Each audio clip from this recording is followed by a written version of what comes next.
Welcome back to Face the State on this Sunday morning. The number of women who are abused or in danger in domestic situations is staggering, but there are some new laws on the books that are aimed at helping these women. With us today is Mary Jane Foster. She runs Interval House, which of course has been helping women for years. And Mary Jane, good to see her in the program. Nice to see you again. Thank you. When you look at the statistics over the years, is it getting worse or is it getting better? Well, it's interesting.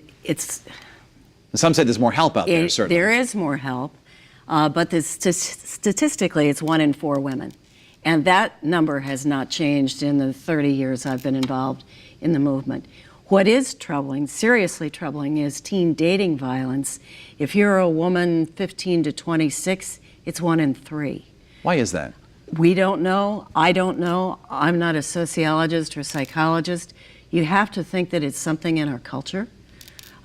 We clearly have our work cut out for us. We have got to get into the schools at younger ages and talk to teens about healthy relationships and what's okay. Hands are not for hitting, all of those things. Tell us about what lawmakers are doing and will be doing. Well, this was wonderful. Initially, way back in the day, domestic violence was not illegal. And a police officer would show up and suggest that the batterer take a walk around the block and cool off or whatever. So then we had mandatory arrests. And what happened was that police felt they had, by law, to arrest someone. They couldn't really determine who the primary aggressor was, so they took everybody in. This last year, after years and years of work and a great deal of work on both sides of the aisle, a dual arrest law was passed that changes the mandatory arrest law so that a police officer is given the latitude to determine who the dominant aggressor is. And that means if there's been some kind of altercation, not everybody goes in. If you were to sit down with the gubernatorial candidates and say, listen, here's what I want you to do as our next governor to help domestic violence, what would you ask them? Well, the second bill that passed goes a long way towards what I would have asked both candidates. The marriage license had a fee attached to it that benefited sexual assault and domestic violence crisis centers. And that fee was increased last year by law and will bring about $650,000 to all of us across the state. So that's going to be very helpful in terms of funding.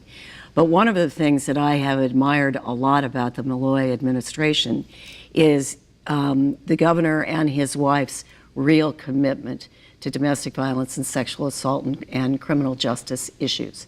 So I would be looking for our next governor to continue that legacy. When you shine a light on domestic violence, you can improve the circumstances. That's been proven over and over again. Both candidates, Lamont and Stefanowski, have said that they need to cut spending. Do you have a fear that it could impact your line of work? Of course. And I've said repeatedly that the threat of cuts is almost as difficult as the cut itself because you never really know what you're budgeting for or to. And you're talking about, in the state of Connecticut, 41,000 cases reported of domestic violence, 41,000 cases. That doesn't cover the sexual assault side. How difficult is the fundraising atmosphere right now in this economy? It's difficult. It's very difficult. We have been fortunate at Interval House. We've been around 40 years, and we have long-term relationships with a number of funders, including individuals who care a great deal about this issue. It's not just about the woman, and it's not just about keeping her safe. It's about the family. It's about children. And a lot of people care very much about what happens to children. One of your biggest advocates is retiring. I shouldn't say retiring, but he's not running for re-election, George Jepson, the Attorney General. And you're having an event for him coming up? We are on October 7th. Breakfast with Champions, and George Jepson is our champion. I've known George for decades, and he has always been committed to this issue. And he really deserves the recognition and award.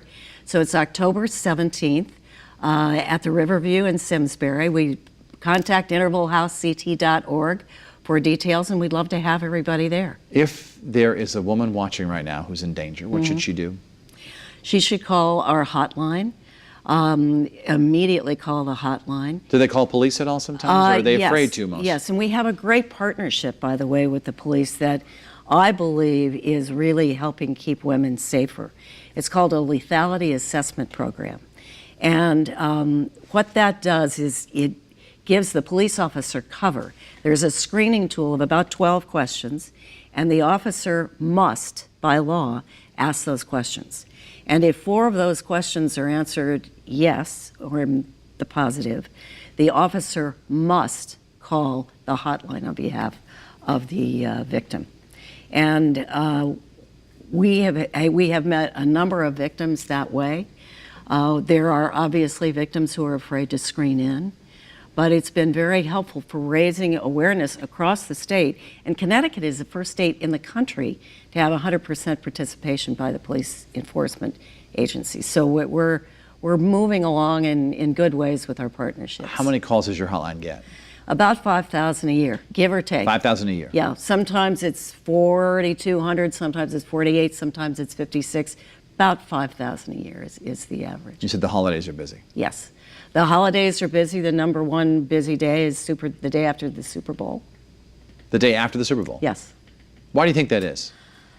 Well, I'm not a psychologist, but it follows the anecdotal evidence you're getting, yeah. Intense period of excitement over a game that's violent. Interesting. Mary Jane Foster, always fascinating to have you on the program. Thank you. Best of luck with Interville House. And thank you. And the George Jepson event is coming up. October 17th. October 17th. Excellent. All right. Thanks so much.